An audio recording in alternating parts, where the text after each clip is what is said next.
தேசிய ஜனநாயக கூட்டணி கட்சி தலைவர்கள் டெல்லிக்கு சென்றாலே முதலமைச்சர் ஸ்டாலின் பயப்படுவதாக அமமுக பொதுச் செயலாளர் டிடிவி தினகரன் விமர்சித்துள்ளார்.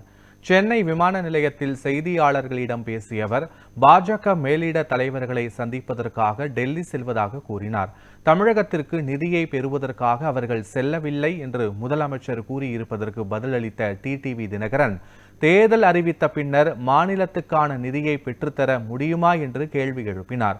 மத்திய அரசு எவ்வளவு நிதியை கொடுத்தாலும் அதனை கபளீகரம் செய்வதைத்தான் திமுக அரசு செய்கிறது என்றும் சாடிய டிடிவி தினகரன், தேசிய ஜனநாயக கூட்டணி கட்சி தலைவர்கள் டெல்லிக்கு சென்றாலே முதலமைச்சர் பயப்படுவதாக விமர்சித்தார்.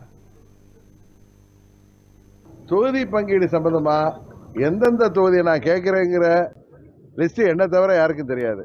அப்படி இருக்கிறப்ப ஊடகங்கள்ல நீங்களா ஏதோ தொகுதிகள் வந்ததாகவும் அதில் ஏதோ போட்டிகள் இருக்கா போடுறீங்க. தேசிய ஜனநாயக கூட்டணியின் டெல்லி தலைவர்களை சந்திப்பதற்காக நான் செல்கிறேன்.